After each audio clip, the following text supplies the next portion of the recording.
ओंकारबिंदुसंयुक्तं नित्यं ध्यायन्ति योगिनां कामदं मोक्षदं तुभ्यं ओंकाराय नमो नमः।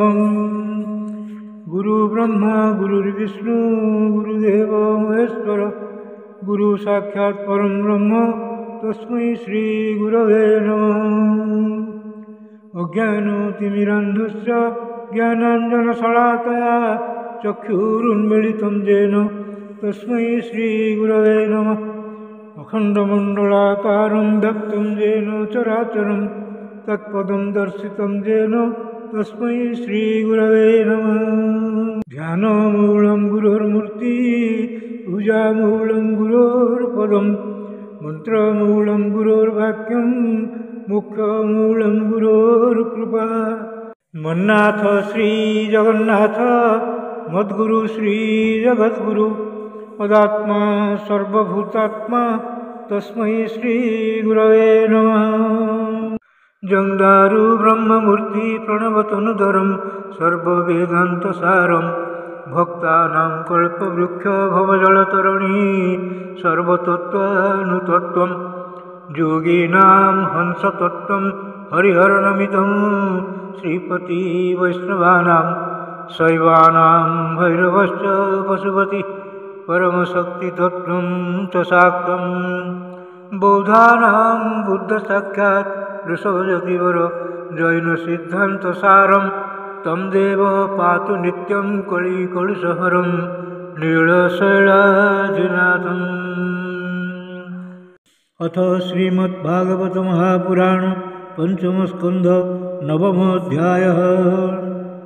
भरतंकर ब्राह्मण कुलरे जन्म। नारायणं नमस्कृत्यं नरं चैव नरोत्तमं देवीं सरस्वतीं व्यासं ततो जयमुदीरयेत्। मूकं करोति वाचालं पङ्गुं लङ्घयते गिरिं यत्कृपातमहं वन्दे परमानन्दमाधवम्।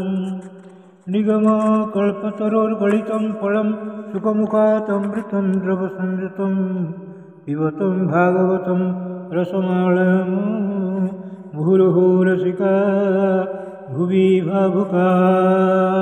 अथ कस्यचित् द्विजवरसाङ्गिरः प्रवरस्य समधमतपः स्वाध्याय अध्ययन त्याग संतोष तितिक्षा प्रश्रय विद्यान् अनुसूयात्म ज्ञानानन्दयुक्त स्यात्म सदृशश्रुत शिलाचार रूपौदार्य गुणा नवसौन्दर्या अंगजा बभुवुर्मिथुनं च जव्यसां भार्यायां जस्तु तत्र पुमांस्तं परमभागवतं राजर्षि प्रवरं भरतं मुत्सृष्टं मृगशरीरं चरम शरीरेण विप्रत्नं गतमाहु। तत्रापि स्वजनसंगाच्च भृशमुद्विजमानो भगवतः कर्मबन्ध विध्वंसन श्रवण स्मरण गुण विवरण चरणारविन्दजुगलं मनसां विदधतात्मनः प्रतिघातम् आशंकमानो भगवत् अनुग्रहेण अनुस्मृत स्वपूर्वजन्मात् बलिरात्मानम् उन्मत्त जडान्ध वज्रस्वरूपेण दर्शयामास लोकस्य। तस्यापीह वा आत्मतस्य विप्रः पुत्र स्नेहानुबद्ध मना आसमावर्तनात् संस्कारान् यथोपदेशं विदधान उपनीतस्य च पुनः शौचात् आत्मन आदीन् कर्मनियमान् प्रेतानपि समशिषयत् अनुशिष्टेन हि भाव्यं पितुः पुत्रेणेति। स चापि तदुह पितृसन्निधाने वासदृचिन् इव स्म करोति। छन्दांसाध्याय अपश्यन् सह व्याहृतिभिः स प्रणव शिरस्त्रिपदीं सावित्रीं ग्रैष्म वासन्ति कान्मासानं ध्यानम् अप्तं समवेतरूपं ग्राहयामास। एवं स्वतनुज आत्मन्यूनरागाद्वेषितचित्तः शौचाध्ययन व्रत नियम पूर्व नल शुश्रूषाण जौपकुर्बाण कर्माण्यन अभियुक्तानपि समनुशिष्टेन भाव्यमित सदाग्रह पुत्रम अनुशास्य स्वयं तावत् अधिगतमनोरथः कालना प्रमत्तेन स्वयं गृह एव प्रमत्त उपसंहृत।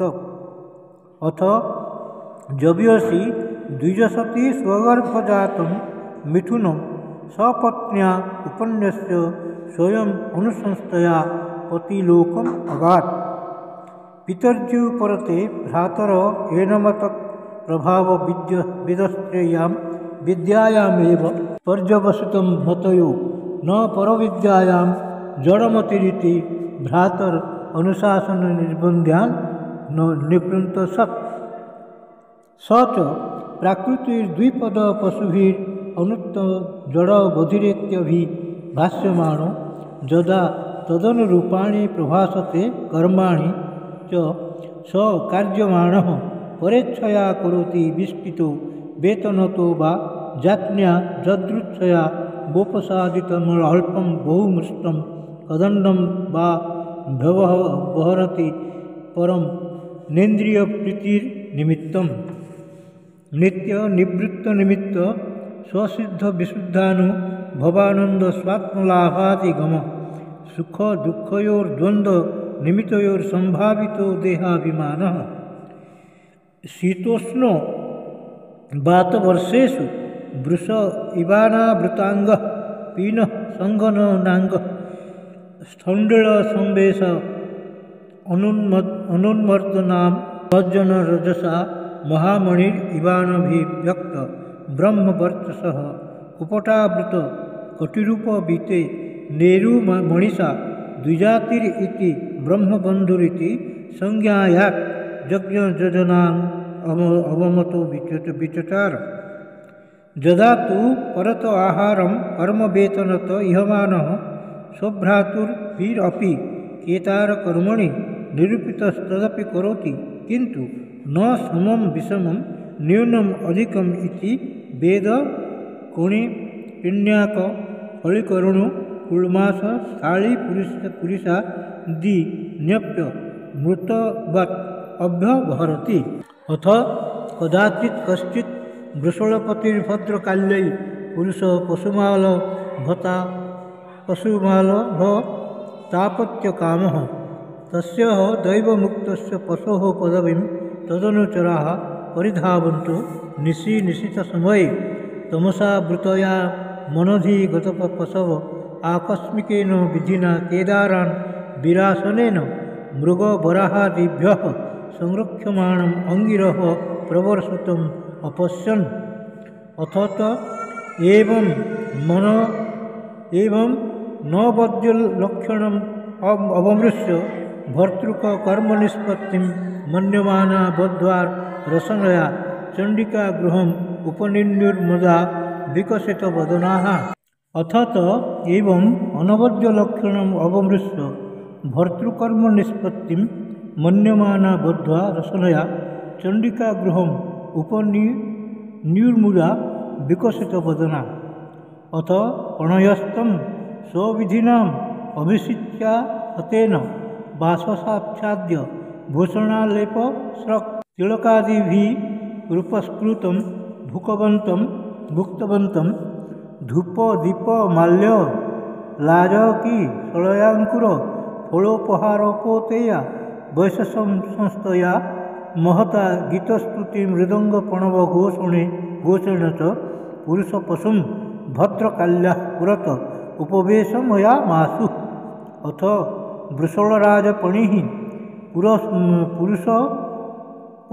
पुरुषपोषरो शृगाशवेन देवीं भद्रकालीं जक्ष्यमाणस्तदभिमन्त्रितम् असमितकराळनिशितम् उपपादते इति तेषां वृषलानां रजस्तमः प्रकृतीनां धनमदरज उत्सितमनसां भगवत् कलावीरकुलम् अदर्थीकृत्योत्पतेन पथेन स्वैरं विहरतां हिंसा विहाराणां कर्मातिदारुणं यद्ब्रह्मभूतस्य साक्षात् ब्रह्मर्षिसुतस्य निर्वैरस्य सर्वभूतसुहृद सुनायाम् अप्यन् अनुमतमालम्बनं तत् उपलभ्य ब्रह्मतेजसाति दुर्विषहेण दण्डह्यमानेन वपुषा सहस्रोच्चाटचैव देवी भद्रकाली भृशमर्ष रोष